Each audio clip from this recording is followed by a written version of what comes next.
I gave a short break to study functional programming in this lecture course.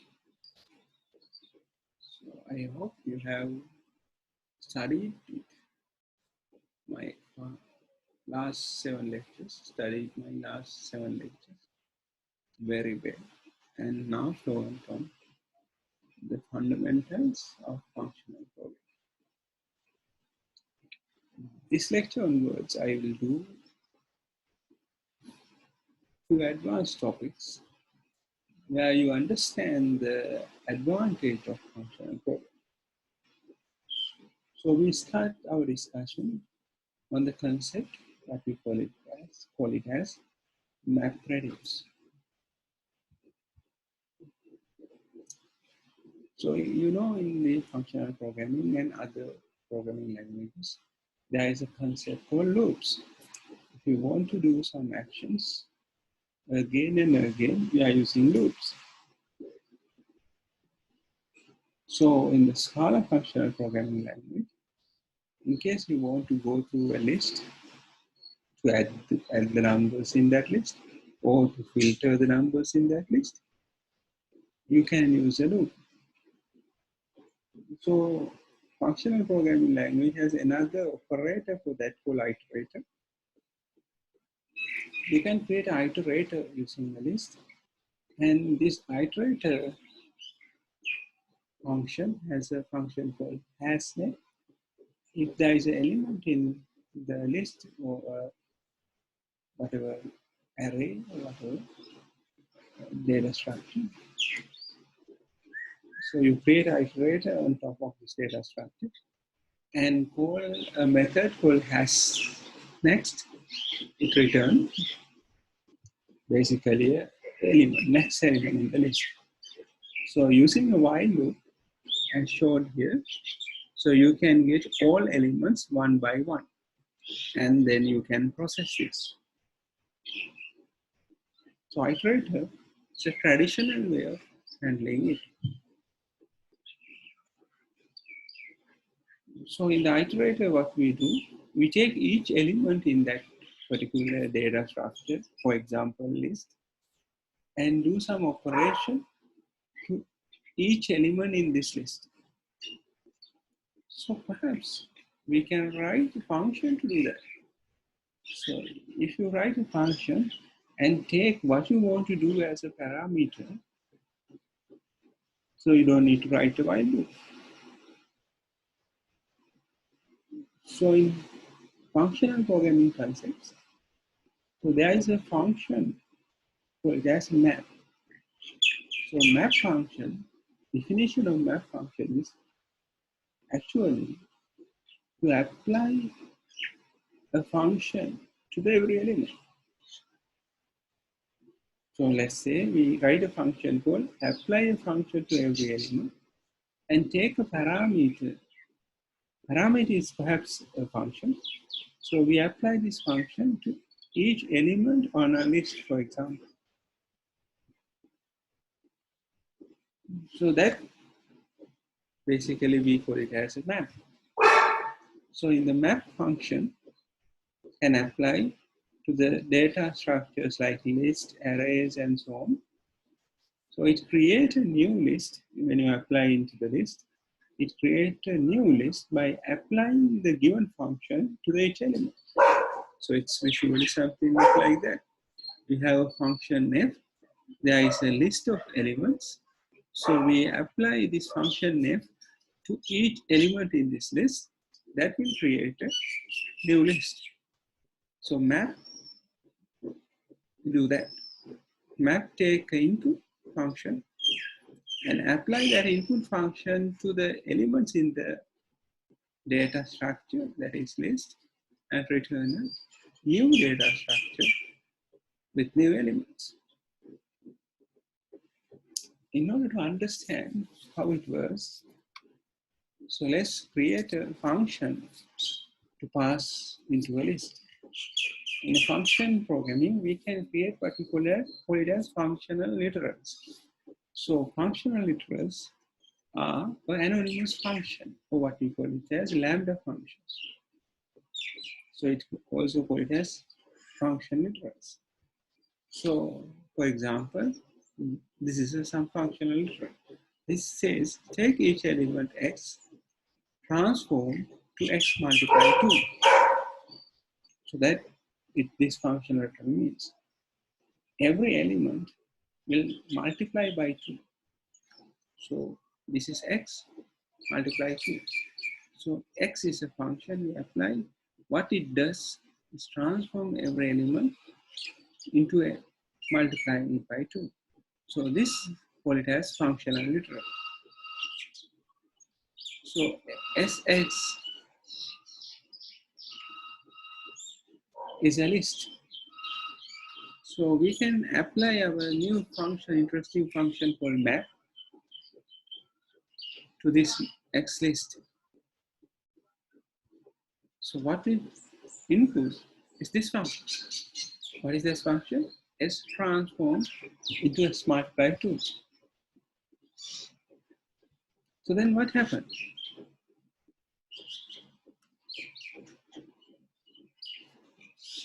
Let's try to understand what happened after that. So for example, let's say we have a list of numbers. So we want to multiply every element by 2. So non-functional methods of doing it, something like that. We create a function and we get a list, and using a for or while loop, here for example for loop, we access every element in the list, multiply it by 2 and put it back to a list and return a new list.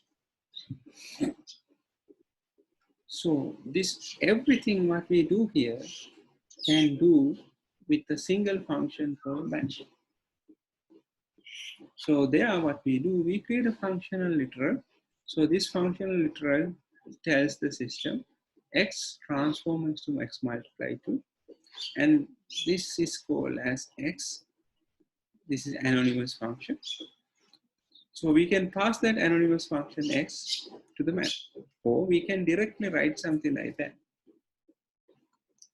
We say whatever our data here, map into underscore means every element multiply 2. So we say every element multiply 2, or pass that functional literal x to there. So then map function access every element and transfer or transform it to other value we want. So it creates a new set of lists. Now let's have a look on filter. What that filter do? As it names, filter will filter out elements in the list. So let's say we have a list and we have set of numbers. From that numbers, assume we want to get odd numbers. So we can call function filter for that. So how filter works? Filter function can apply to any list or similar kind of data structure. So we call the filter with functional literal F4. So this is my F4. F4 says x transfer to x mod 2 equals 0. X mod 2 equals 0 means actually this is true if the element is even number, right? So we pass this condition, or what we call it as anonymous function or functional literal F4 to the filter function. So then what that filter function do? It takes the function input F4 and apply this F4 to every element in this list. So when it applies F4 to every element, and then if that returns true, so that element will be selected. So as a result, so when you say L1 filter F4, it returns a list L2, which only has even numbers. So like that, we can pass any function to the filter. So filter function filter out the elements based on this condition. So that is filter. So in functional programming, there is a other very interesting function available that is called reduce. Reduce can also apply to any list, array, whatever similar data structure. So the reduce will reduce the data based on the given function.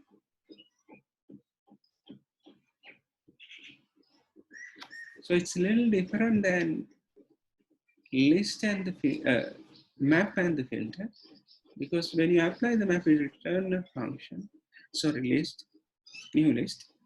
We apply the filter, it also returns a new list. But when you apply the reduce, it returns most of the time a value. For example, let's say we want to add all the numbers in the list. Traditional way of doing it, try to follow, take every element, add to some variable, and accumulate it in each iteration. So we can do the same with the list, as we can do the same with the reduce. With the reduce. How do we do? We have a list here, you see.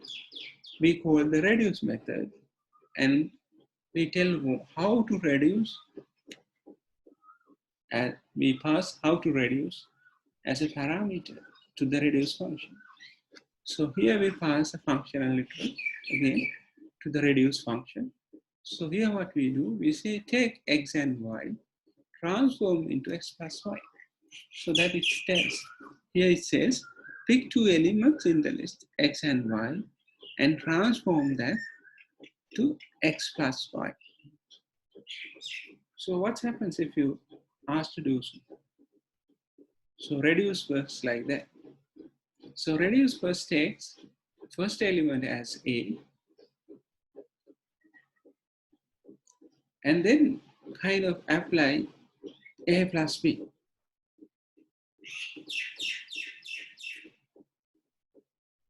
So its initial element is C, kind of first element in the list is kind of actually it's 0, not 5. A, then second is B, that is 5. A plus B is kind of 5. So it applies 5. We take 5. Then we take the 5 as X and take the second element 2 as Y and apply the function F to that. So F phi 2, X is 5, Y is 2. Then it transforms to X plus 5, that is 7. So it gets answer 7. So then it take x7 as X and the next element in the list as the Y, that is 9, and apply the function F to 7 and 9. Function is X plus Y. So then F X plus Y is 16. So 16 will take it as next function, A, and 4 is taken as next element take it as Y, and then apply the function F, then it becomes 20. So it's kind of binary, adding each element again and again until every element is, all the elements are added to it. So its final answer is the sum of every element. Similarly, if we want to multiply every element in this function, so we can write the reduce function, reduce, and pass x plus y transform to x multiplied by y. So you see, it's very simple. We don't need to write for loops to do so. Similarly, if you want to get a maximum element in a list, so you can write a function something like that. We say pass x and y and return max x max y. So then binary, this is applied to every element. So in the 0 and the first element, so among them it returns a maximum. So then with that maximum element and the next element, then among that it select the maximum and it goes on. So it's finally, you see, it's returned the maximum element in the list. Similarly, if you want to get a minimum element in the list, so you can call reduce function with this xy transform to x mini y function. So you see, it's simple.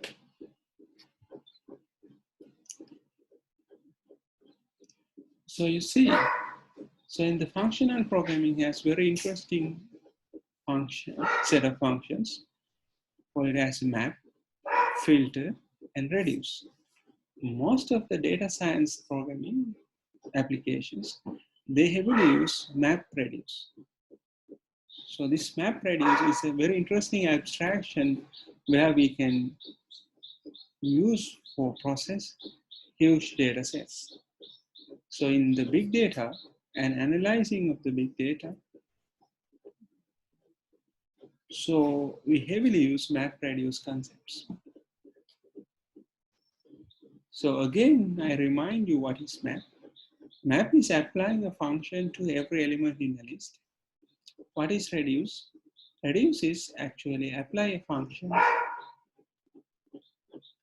and reduce the list, kind of like add, multiply, or kind of select binary through a binary search through the list by taking every element at a time.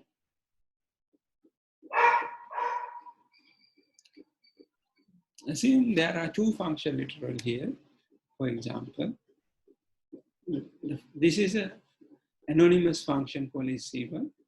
So we take input I and return I mod 2 equals 0. That is, if we pass an integer here, it returns true when that integer is even number, otherwise it returns false. So that's this anonymous function do. So then here we have anonymous, or what we call it as lambda function. We take integer n and it multiply integer I and it multiply I by 2. This is I multiply 2. So then assume there is a list on the top which has 4 elements, 1, 2, 3, 4. And we can apply filter function to this particular list by calling ins filter with this isEven function. So then what happens? This isEven function, this lambda function, will apply to every element in this list. So then when you apply isEven function, this will become false, this is true, this is false, this is true. So as a result, ins filter isEven will return a list which has 2 elements, that is 2 and 4. Similarly, we can apply map function to this list. So map function take a input function that is double. Double will multiply each value by 2. So then what's happened? So when you call map on top of this list, so double function will apply to each element that double the element in the list. That means we get a new list which has 2, 4, 6, and 8. So that's how map and filter works. Similar to reduce, functional programming languages has other interesting function called fold. Fold is similar to the reduce, but with the fold we can give an initial value. So when I discuss this, taking addition of each elements in the list, I say the first take the 0 and then add 0 to the first element and then take the result. Result will add to the second element and then That resulted as the third element, and so on. That's how reduce works. So initial value in the reduce usually kind of is a 0, empty element. So you with the fold, we can give initial value to a function if you want. So it's a fold works like that. When you apply the fold, there is an initial value we pass to this function that is 0. And then we apply the function xy transform to x plus y. So then this value passes here, take it as initial value. So then what's happened? So this initial value and the element apply to the function to create a next element. So then we take an element, apply to this function, take the next element. So next element will take here and apply the next result will take here and apply the next element and create the next results and so on. It's almost similar to a reduce, but with the fold, we could have initial value. So this is, let's say there is a list called L. So we can say L map xy transform to x plus y. So same thing we can do with L fold an initial value x plus y transform to xy transform to x plus y. Same thing we can do with fold. Right. In order to understand how this map reduce, filter, and folds works, so we will take several examples and explain how we do it in the functional way. So I'll demonstrate those in a separate video in the lecture I just discussed. So assume I want to find the prime numbers in my first example. In a functional way, I want to find the prime numbers. How do I find the prime numbers? So usual method to find the prime number is divide the number from 2 to a square root of a kind of given number and take the number module mod 2, then number mod 3, number mod 4, like that, up to the square root of your number, and see whether any of that will map, any of that is equal to 0. So for example, given number mod 2 is 0, that means it is not a prime number because there is a factor. So for example, so in order to find the prime numbers in functional way, we might need several functions. So maybe I write a function called is prime. This is a lambda function, which take any integer, so n. So we want to check whether that given n is a prime or not. So we say then this n is transformed to this function. What that function means? So that function in the first I say 2 to math square root of this given number n. So when I say 2 to this upper limit, so this particular statement will create a list of numbers from 2 to that upper limit, one by one. So each of these numbers, I then say, apply a function filter. So it generates a list. So to each of these elements which in this list created with this statement, I apply a function filter. So that function filter take a function literal. So that is n mod underscore means every element, one by one.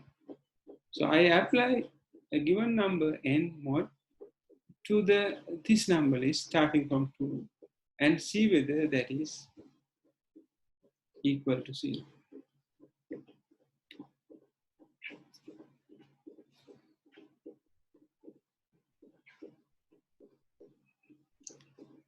Right? So that will filter out. Or if it is kind of tells us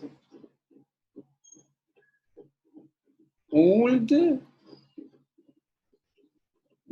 factors or all the factors of that given number n, right? So then, how do you find that number is a prime? So if you apply this and if you filter it, so if there are no numbers or nothing in that list, that means this n is a prime. So what we do after we filter it out using this function, we apply another function called size that returns the size of this list, and we check whether it is 0. So you see how I build the logic. So I'll go from the beginning. So what I want to write a lambda function called list prime that determine given number n is a prime or not. For that, what I do first, I generate a list of numbers from 2 to the square root of the given number where I want to check whether it is a prime. So how do I do that? I say the system, take a n and then transform 2 to the square root of n to it. That means if I given 25, it will generate a list of numbers 2 to 5, 2, 3, 4, 5, something like that. It creates a list. Then I want to check whether any of these elements in the list is a factor of the given number. For that, I take a given number n and mod underscore every element in this list and check whether it is 0. So if it is 0, I will pick that number, 2 or 3 or 4, whatever. So then we know that number is a factor of the given number. Then in third, I take the size of those filtered list. So size of those filtered list is 0. That means the given number does not have any factors. So that means it is a prime number. So that's my logic. So I create a list of numbers, take each number and divide it, take modulo of this with the given number to find it out the factors of that given number and see whether such factors exist. If there are no such factors, the given number is a prime number. So how do I convert that logic into a functions? So this is like that. This will create a list of numbers. We take the factors from that filter, and then I call the size function and check whether it is equal to 0 or not. So that tells me the given number is a prime number or not. So if it is a prime number, size is 0, it returns true. If it is not prime number, factor list is more than 0. So then definitely if there is a factor, this is not a prime number. So that's how we should think in a functional way. Okay, in order to understand further, I'll take more examples. Before that, let's say I want to generate a list of random numbers. How do I do it? So in this previous example here, I generate a list of numbers starting from that to this. Similarly, if I want, I can create a list of random numbers. List of random list. A number list. Random number list. For that, Scala has a function called random. So there I can call nextInt method. So it returns a random number. So I write a function, lambda function called R1, which take X as input and transform to Scala unit random nextInt with X. That returns me a random number which is less than X. So that's how I can create a single random number which is less than a value X. So I want to create an array or list of random numbers. I can do it directly like that. I create a value L, this is a list, L1. So I call a function a list fill. So in case I want 10 numbers, I say 10, and then I pass it the function to create that random numbers. That function is R1. R1 takes one parameter, so that is the maximum value I need. So when I call this, it returns a list of random numbers which is less than 1000. So you see here we have curry. So we call fill function and apply that, it returns a function. We apply that, it returns another function. Inside there is another function. So this is R1 is a function which generates random numbers, which take one parameter, that is maximum value. And we pass R1 to the fill function and then take 10 numbers filled. Okay. So by doing that, I can create a random number list or list of random numbers, or list of random numbers. Right. Assume after we have number list, random number list, or whatever number list, we want to take a total and average of those numbers. How can I do it with functional way? So if we want to do it in functional way, we can directly apply reduce function. So here I write a lambda function called sum, which take the input list. So when you take the input list to this lambda function sum, will return sum of the numbers in this given list. So then what that function do? So this transform to L.reduce. So I create a reduce function on top of this list L. So this reduce function take input parameter or input function. So input function is xy transform to x plus y. So that at each element, one after other. So as a result, it reduces the addition of the all numbers in this list.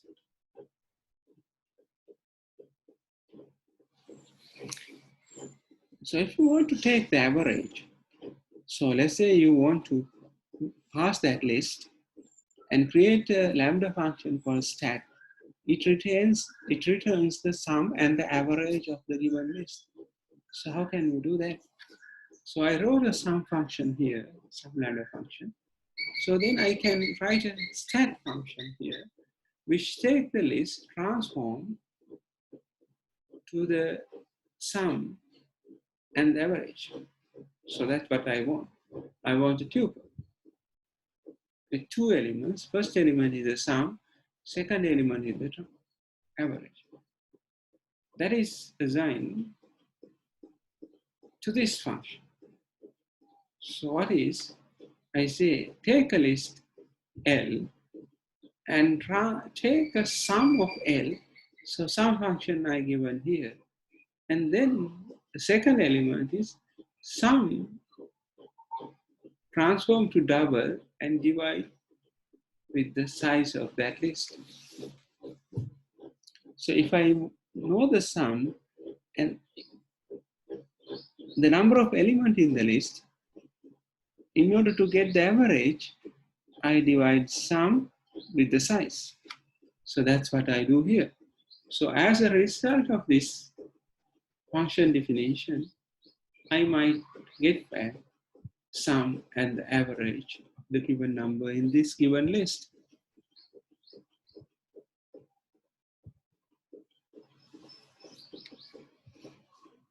I can do it in another way as well. So in this, so you see, I generate a list of tuples. When I pass a list to this function t, it creates a list of tuple using map method. So in the map method, what it do, it take every element, transform to element plus one. So as a result, it creates a list of tuples. The list of tuple has every element and one, every second element one, third element one, like that. So then when you want to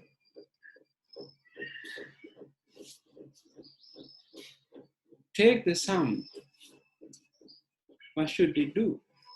So after it maps to like that, I can call directory reduce.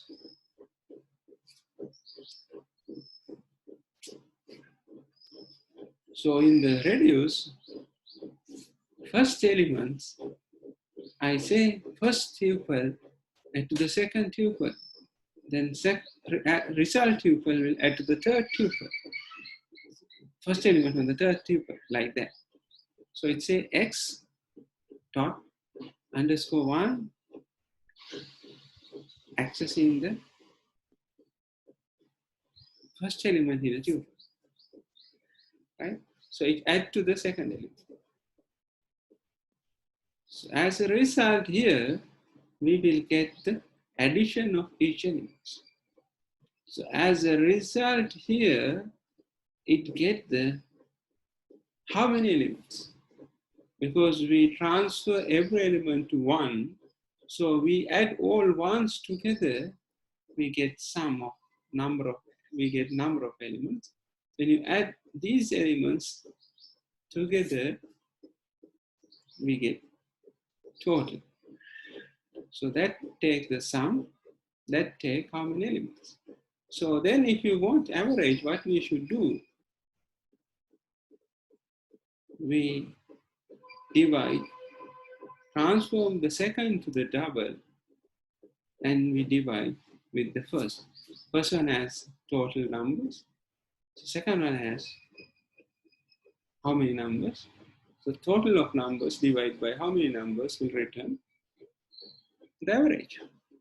So this is the other way of taking sum and the average of the given list. As I told you at the beginning, so this functional programming concept, especially MapReduce, heavily applied to process data in huge files, because we can write it our problem, we can divide into small functions. So later on, we will learn those functions, we can do it parallel. So we can efficiently process the data. So how to do it in parallel, we will learn later on. So here we study how to take simple data processing tasks, how to write simple data processing tasks using functions. Right. So far we discussed about integer list or double list and take average, sum, and so on. So maybe if you want to process some data in a text file, so simple thing you want to do, perhaps you first of all you want to count number of words in a huge text file. So how do you do that in a functional way? So you have a huge file, text file, and you want to count, you want to write a program to count number of words in that file. How do you do in a functional method? It's very simple. What you should do, first of all, you have to read the file. So in the Scala, there is a function called from file, and give a name of the file you want to read. Then it will create a file to read that file. So you say Scala IO source from file and give a text file name with the full path. So it creates a reference to the given file called sample.txt and assign that to the value source. So using this, we can call get lines. It returns all the lines in this given file. Actually, it not return all the lines into the memory. It creates a reference called source. That source refers to every lines in this given file called sample.txt. So that's how we can read lines in the file. When you call that, it actually not loaded entire file into the memory, but we can access every line using this valid source. Right. What I now want to do is count the number of words. So in order to do that, first I would like to write a function called words where it take a string as input, line as input, which converts into words. So what it takes lines, transform into the line.split using a space. So when it given a line that is a string to this function called flatmath, that transform that by dividing using a space. So as a result of source flatmath line transform, the line.split this will return words in that given file. Source refers to this, you see, source refers to every line in the file. So we take every line and apply the map function. We call it as flatmath function. It creates transform the lines to the words. So as a result, we get a list of words. Now we need to count how many words in this list called words. In order to count them, what I do, I map every word in that list, word list, into the tuple list. So first element of the tuple is the word, second element of that tuple is 1. So as a result of words map X transform to X1 form, create a list of tuples as each word and 1. So then if I want to find it out how many words, I add the second element of all tuples. So using reduce function. So there what I do, so there is a tuple list in reduce to take X and Y, transform. In the first element, I don't want to do anything. The second element, dots underscore 2 refers to the second element of the tuple, that is 1. I add all ones in the list of tuples using this. So as a result, I get how many words in this list. So that is created out of this. It then returns, actually what it returns finally using this call is how many words in this file. So my algorithm behind that is first read the file line by line, divide those lines, all lines using space character into the list of words and map this list of words, each words with 1. We map that to the tuples. This tuple has each word and 1. Then I add the ones together. find the word count. So you see, how do you think about functions? So I can write those all steps which I divide into several sub-steps together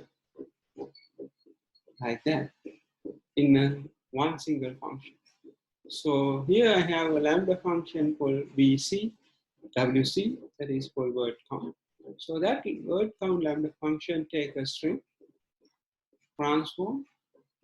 String is the file name of the file which I want to count the words. So that string passes to the from file function and get lines out of that.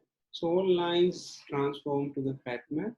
Then it maps into the tuple map, a tuple list. And from that tuple list, this tuple is reduced into this.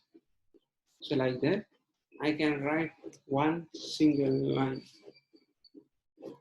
which do everything. So then after I call WC and a file name, it immediately returns me how many words in that given file. So that's how easy to be used function programming. So maybe it's a little difficult to understand how we should write it. But if you understand the way it works, writing codes are just few lines. So in the traditional way of programming, where we want to write 100 codes, we can write it with one single line map in functional programming. So I wish you understand that now. Okay, assuming that now, let's take another example to understand the strength of functional programming. Let's say we want to find the number of letters, or we want to count the letters. So how do I do? So there what I do, I have a character. So I want to find it out. How many of such characters in this given string S? So I can write it straightforward like that. I say take X and I say X string dot count each element underscoring each element in that string S equal to X. So that means as a result of that, it returns the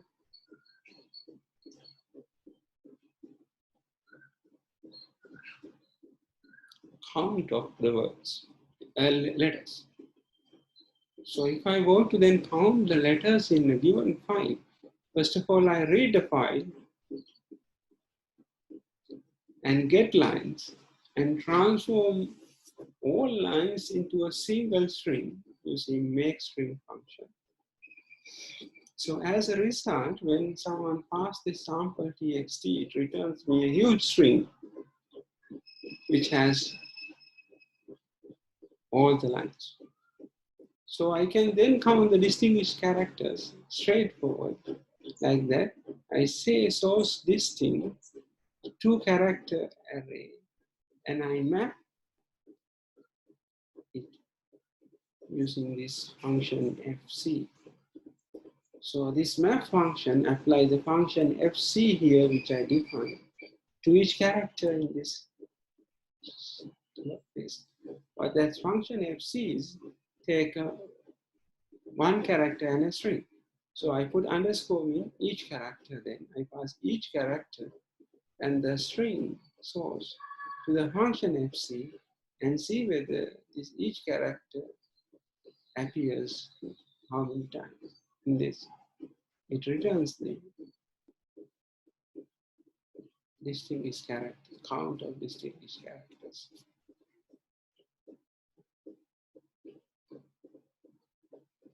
So all the things which I discuss in several lines can write has a one single function like that. Obviously, it's look complicated, but if you understand each things, what it happens at each functions, it actually very simple. So I will demonstrate those things so you may understand properly how it works.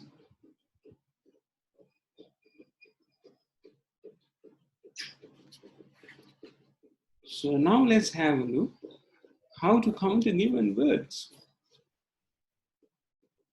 in a given file. So here I read the file, sample.txt again, and make a one single string out of that called source. And then I break into the distinct word list. How do I do that?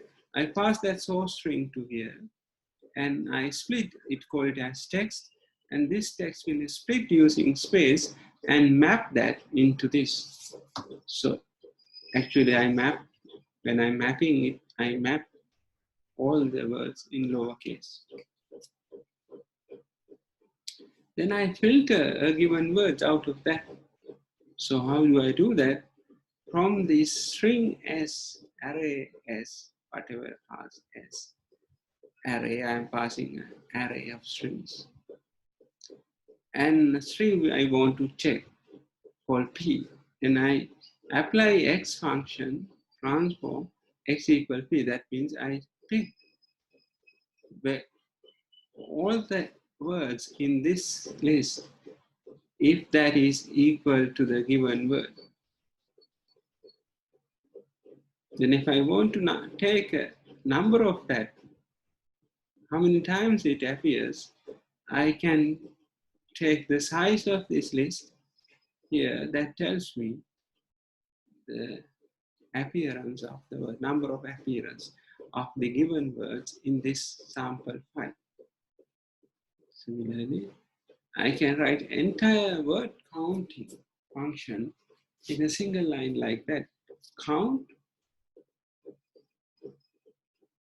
a test, given test in this string, in this huge string. So that is transform this, actually this is test, given test. I want to count this s, how many times appear in text. So I split this text and create a list of words in lowercase. And from that list, I filter the cases where every element equal to the s. And then take the size of that. So it tells me how many words in that list. So everything which is discussed, we can write like that. Anyway, I will show you all those as a demonstration. So there you may understand properly. Okay, so my last example. So let's implement a Caesar cipher using functional programming. So Caesar ciphers convert a string to another string. So that usually called as encryption. So for that, I pick alphabet for the encryption. That is the character from A to Z. And then here I wrote my encryption function. Encryption function take each character and shift key number of positions. Key is how many times I want to shift through this alphabet. Right? So I give a character, key, and alphabet to this function need. So then this function need transform that into a different character. So according to this function, that's what's happened.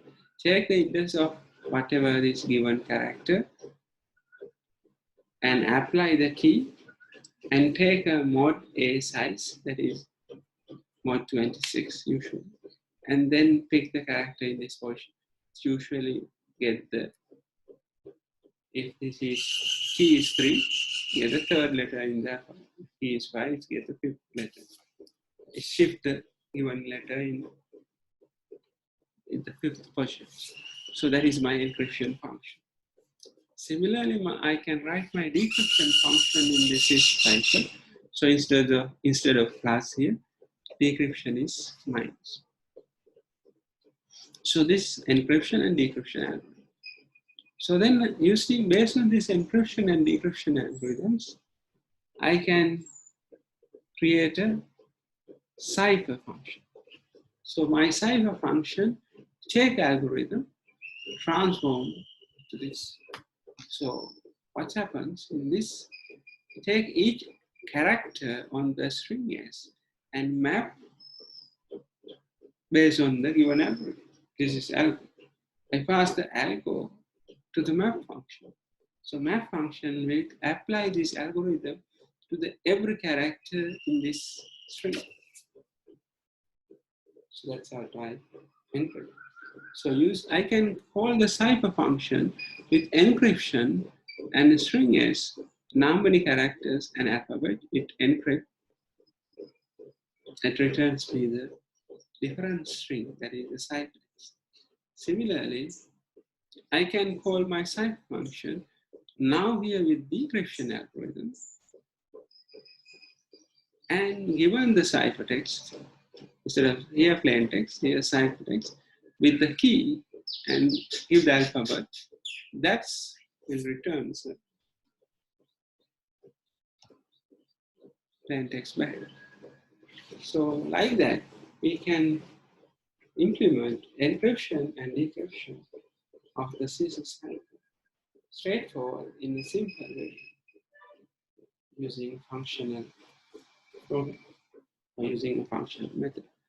So you see, if you want to solve problems using functional programming languages, we have to think differently, and we need to divide our problem into small functions.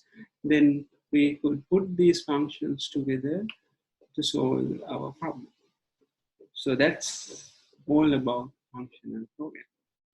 So in this lesson, what would we try to understand is the strength of map, filter, reduce, and its applications.